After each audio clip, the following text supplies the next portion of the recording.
Coming up in this edition of Cogeco News, yes, let there be, patios. Phase 2, big kickoff on Friday. Looking for some support of a different sort at One Legion, and how can you not support this beautiful little cat?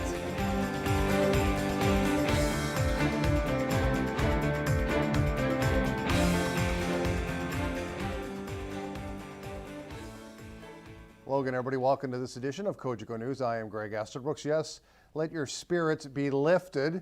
Phase 2, dubbed by the Government of Ontario, is back, being implemented officially on Friday, and it signaled many things, including the reopening of restaurant patios across Ontario as the coronavirus pandemic restrictions are slowly beginning to be lifted.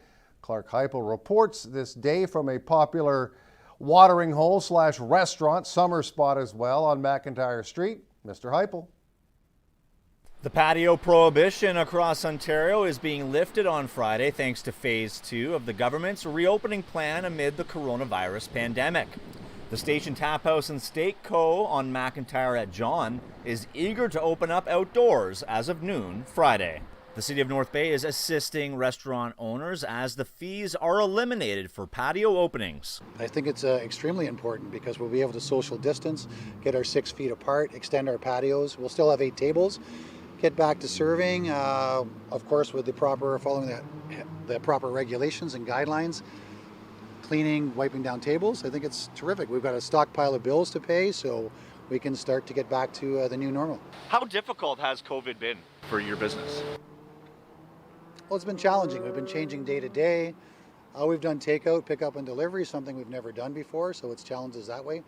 I think it's been the same as it's been for everybody else, right? We're just dealing with it on a daily basis and just being kind and doing the best we can. To coincide with the patio opening, a drive-in concert on Friday evening from 4 to 8. Well, we thought with the drive-in theater business that we could get some revenue going as well too, right?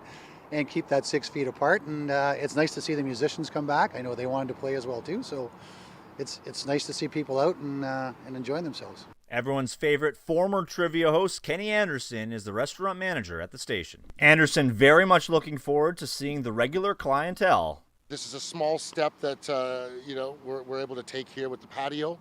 We've tried our best to make things happen with our drive-in Friday nights, dinner and concerts. Whatever we can do to, one, of course, generate income, but two, give everybody a little sense of normalcy to go out on a Friday night, enjoy music, come in here, pick up some nice food that we make. Following the first day of reopening on Friday, the patio will be open as of noon. Restaurant manager Kenny Anderson urges folks to call ahead and book their spot, as many restaurant goers very excited to get out and enjoy their favorite meal. Greg, I don't know about you, but I'm with those guys. Let's send it back to Greg Esterbrooks at the news desk. Moving on now to the North Bay Prairie Sound District Health Unit COVID-19 by the numbers. No changes for today. Still 29 cases total.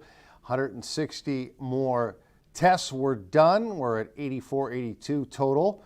28 resolved and 1 tragic fatality. On to the Canadore situation. They are going to be reopening sort of in the month of July. They're going to have some in-class, in-person instruction in July, which will include nursing courses, personal support work courses, engineering, childcare, building construction, and apprenticeship training in welding. So that is, again, a step in the right direction. The North Bay Regional Health Center Foundation is looking for your help in this very stressful time. The foundation announced that a donation will have double the impact through a matching gift by OCP Construction and the Cogeco family, who are generously matching community support across the north, by the way, up to $25,000. Joining us via Skype is the foundation's executive director, Tammy Morrison. This is actually a matching fund, Greg. So we have a donor, OCP Construction and the Cogeco family, who they're making this amazing gift to 4 hospitals in Northern Ontario. So North Bay, Sudbury, Timmins and Sault Ste. Marie, they have offered $25,000 as a matching grant to inspire our community to make donations, and they will match up to $25,000. And so that actually allowed us to launch our mail appeal, which is authored by Dr. Myhill and Dr. Cowan, and that's out in the community right now. And so our community is responding generously, and I just want to put out a huge thank you to all those who have made donations and will get us hopefully past our $25,000 goal for this appeal. Is this appeal directly related to COVID, or is it related to just needing hospital equipment in general?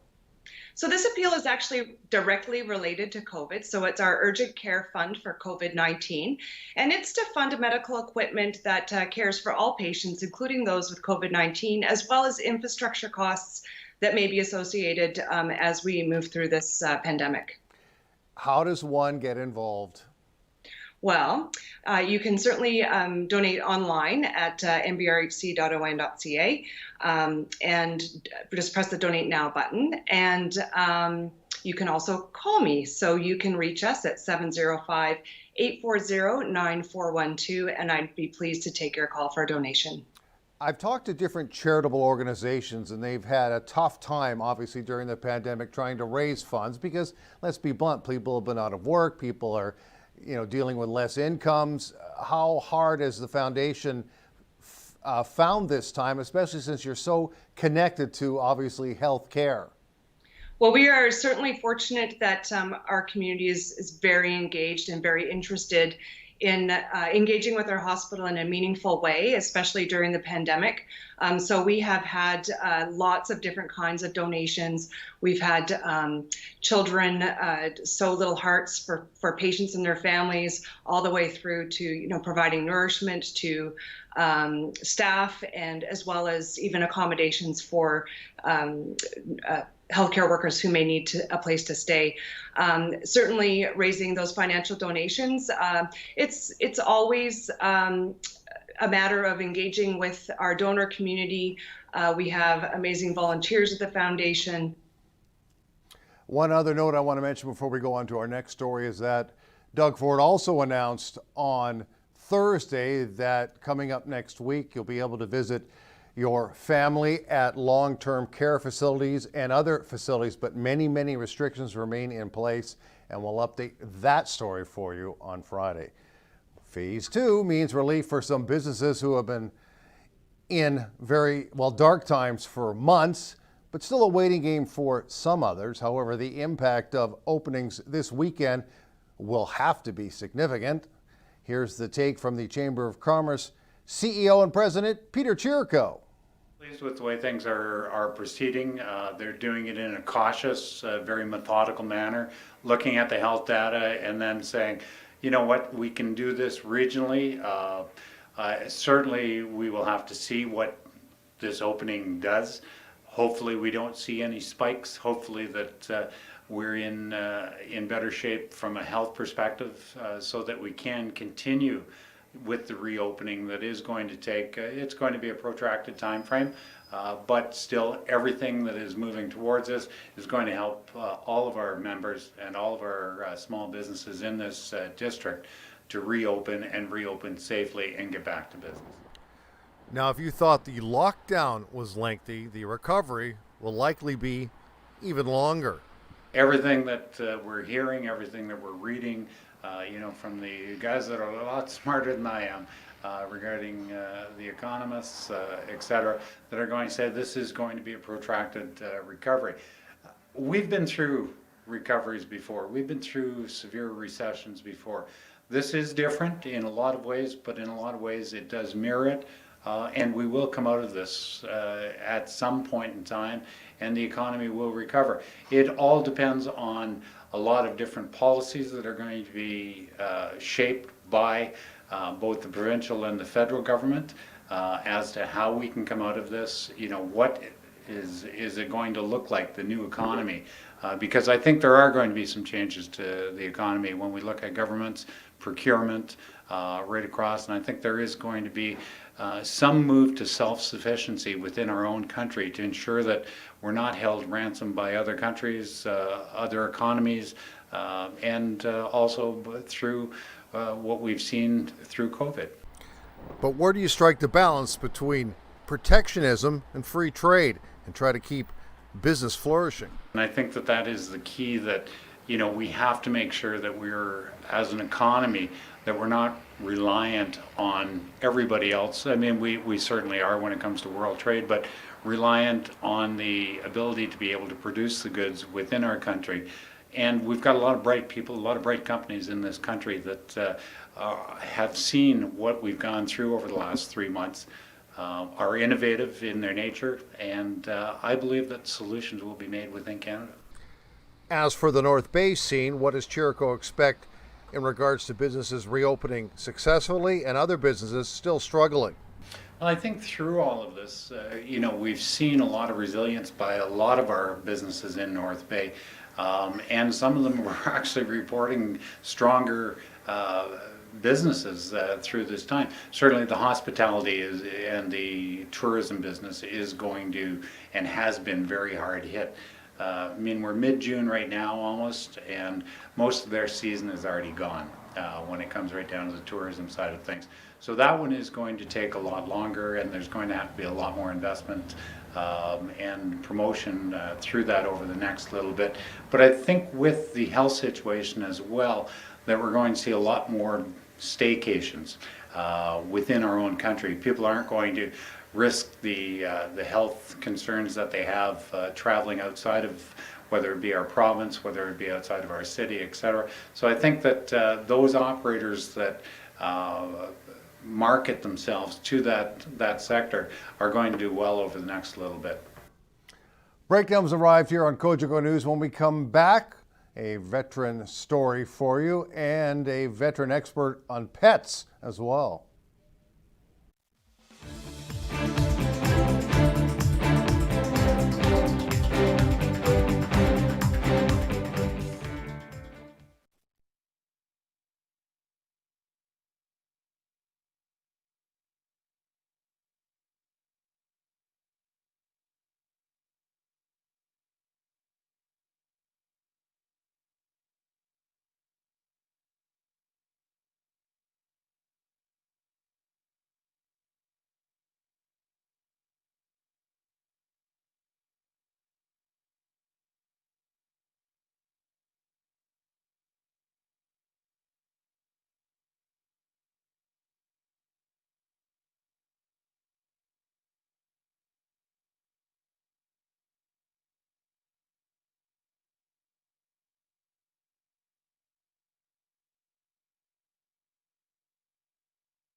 Welcome back, everybody. Legion branches across Canada remain closed due to COVID-19. However, sunnier skies may be on the horizon. Calendar Legion branch 445 is just one of several local legions itching to get the go-ahead to reopen. More from Clark. Calendar Legion Branch 445 has been closed since St. Patrick's Day. It has been tough on veterans not able to have their social gatherings at the Legion. Veterans Committee Chair Patricia Burton is doing her best to keep veterans connected during the coronavirus pandemic. I had touched base by phone calls to all 120 of the Legion's veterans. And then about a month into this, I also sent out cute little cards saying, you know, I hope this makes you smile. If there's anything that you need or that I can run and get for you, please don't hesitate to call. So that I got good response from. I've been out on a dozen or better calls, everything from picking up a loaf of bread to milk to taking out masks. I've been given a supply of masks just strictly for our veterans. So if they need to get out into the community then and needing a mask, then I have some available for them. Now, the whole mandate of the Legion is to incorporate veterans into the community to make sure that they have social activity, to make sure that if they have PTSD, it's certainly helped by being social, being out in the community. But during COVID, everyone's being told to stay home. So it kind of goes against what you're doing in terms of veterans outreach. It is very frustrating. There are programs in place. There are people that they can call. A provincial service officer is available all the time to help a veteran get to where they need to be if need so. And in terms of Legion's opening up, just a wait and see approach? It's a wait and see approach, and hopefully it won't be very long. I myself have put together a few new programs to get our veterans, once this is over and we're up and running, to get them back out and back into the branch. If there's any veterans out there in need of help, call your local Legion and we'll get out to help you, whether it's a bag of milk, loaf of bread, or a mask that you need. Just give us a call. We're always available. Good stuff, and they do good work. Thursday, tradition. Time for another edition of Pet O' the Week as we head down the road to 2060 Main Street West. Adoptions have been surprisingly slow out of the gate following the lifting of those restrictions because of the coronavirus. However, shelter staff is confident they will pick up once more people return to their normal lives. Adoptions have been open at the North Bay District Humane Society for over a week. Surprisingly slow out of the gate. This week at the North Bay Humane Society, we're really eager to start pushing the adoptions again. So this is Lucky 7. She came into us, actually, she was born here. So she's been with us now for about 3 months, and we are looking to pack her bags and find her a forever home. Now, the cats in this shelter, some of them have been born here, including Lucky 7. So how does that affect, if at all, their personality going into a home? So we're really lucky right now because a lot of our foster families, we don't have a ton right now that we have animals out in, but the foster families that we do rely on over time are really reputable with socializing, handling, busy homes, active lifestyles, that sort of thing. So these cats are very, very well socialized. She is purring up a storm. You may not be able to hear her, but you can definitely feel her. So really, really eager to socialize with people, jump around, play, and in fantastic health. So really looking to find their forever homes quickly. Now, cats can live as long as 20 plus years, so this is a commitment. It's not as simple as just picking one up and just having them for a couple of years. You gotta think of the future.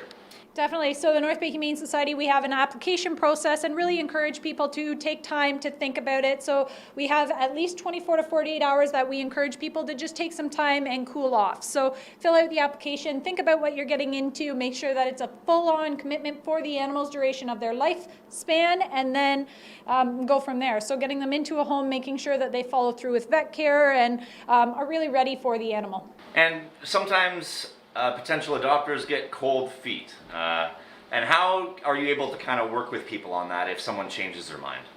Definitely. So again, the North Bay Humane Society, we're really eager to get animals into a home, but even me personally, I've got a number of animals in my home and it's a big commitment. So we've got the Foster to Adopt program to really encourage people to take some time, think about what they're getting into, and maybe even take the animal home and just make sure that it's a right fit for them.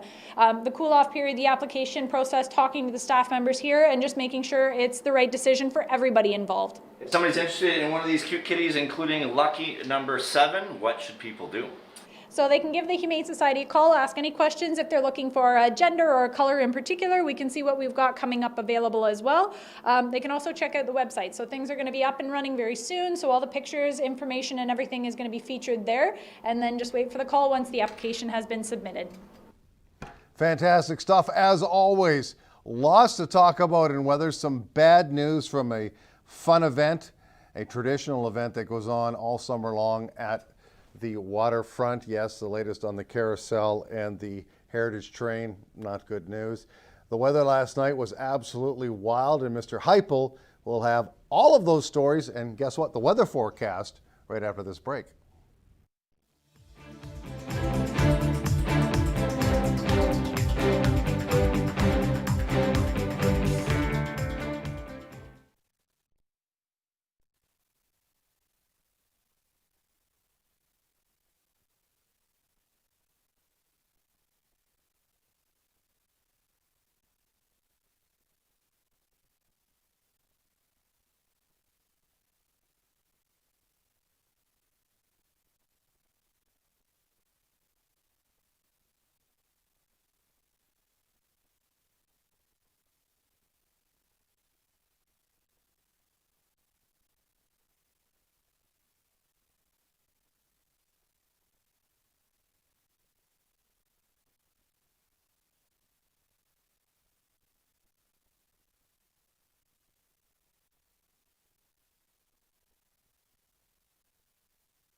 Weather is brought to you by Canadore College.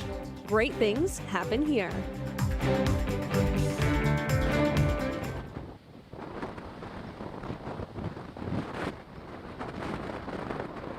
What a difference 24 hours can make. Welcome back to Cogeco News. I'm Clark Heupel here at North Bay's waterfront. I am here for your 5-day weather forecast brought to you by Canadore College. On Wednesday, we had nearly 100% humidity with the temperature nearing 30 degrees, the humidex making it feel warmer than 30 degrees. Fast forward 24 hours later, feels quite cool. Strong winds persist, and over that time frame, we had one heck of a storm on Wednesday night. If you're in tune to our social media channels, we had full coverage of it rolling through from live videos to viewer-submitted videos of flooding. Corner of King Street and Ferguson. It was a wild one. There are some downed trees, and there were intermittent power outages as well, but all in all, we avoided severe damage from that storm. Meanwhile, the winds of change blowing at the Heritage Railway and Carousel Company. They have been forced to cancel the 2020 riding season. In a press release from the executive team released on Wednesday, they stated, quote, "Concerns for the safety of our riders and volunteer staff are paramount. Thus, with the restrictions in place, it would be impossible to operate this summer." It went on to say, "The horses are sad, the Winter Wonderland animals are disappointed, even the hippocampus is upset." I don't know what a hippocampus is, I'll have to be educated on that. It continued on to say, "We look forward to getting the trains back on track and the happy sounds of the carousels back for next summer," unquote. Keeping all this in mind, let's take a look at that 5-day weather forecast brought to you by Canadore College. All right, I'm going to attempt to read the weather. Hopefully my weather sheets don't blow away. I'm old-fashioned. I have a printout of what's in store for the next 5 days. Overnight on this Thursday night, the wind's still gusting, but lighten up a little bit. 40-kilometer-per-hour gusts expected, low 6, cloudy skies. Friday, the 12th of June, a high of only 11. That's normally the low for this time of year, about that. And clouds will persist throughout the day. However, they move away on Friday night, a clear, cold low of 3 above. On the Saturday of June, lucky 13, sunny skies, and that's going to be the going rate the rest of the way. High 15, low 6 with sun and only sun in the sky. Sunday now, more beautiful conditions in terms of the temperature and the sky. Only sun, 20 and 9, and Monday, the 15th of June, a day away from my mom's birthday. High 22, low 12 with sun. Turning the page back without losing them to the almanac, 28 was the high for a very humid, very muggy, very damp Wednesday. The low is 15. The normals for this time of June, 21 and 10 for the high and low. Well, there you have it. There is your 5-day weather picture. Do stay tuned.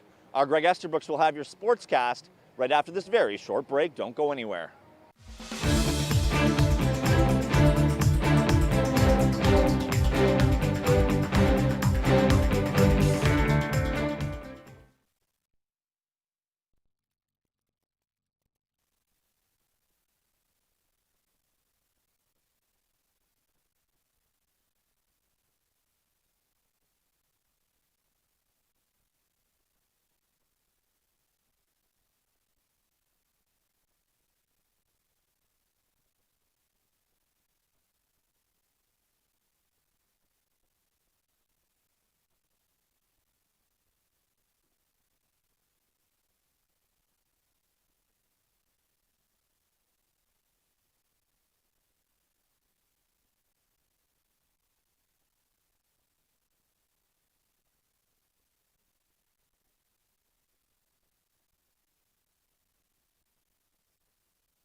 Sports is brought to you by Tag Construction for all your construction needs. Welcome back, everybody. No tennis. Definite local content heading out west, fingers crossed. Later this summer for the Hockey Canada Under-18 camp, they've recognized 13 players from the OHL. One of them is Ben Gaudreau, the goalie for the Sarnia Sting and a top 10 draft pick back in 2019. He's played 1 year in the league. His draft year will be 2021. Also getting the nod is a battalion player, their number 1 pick in 2019. Liam Arnsby only had 4 goals, 16 assists as a rookie, but I'll tell you what, he's got a huge upside and he plays really, really hard. So I really like that kid. I think this year he'll be a star whenever this year starts. That is it for news, weather, and sports for this Thursday. We'll have much more Cogeco news for you live on this very channel at 5 p.m. on Friday. See you then.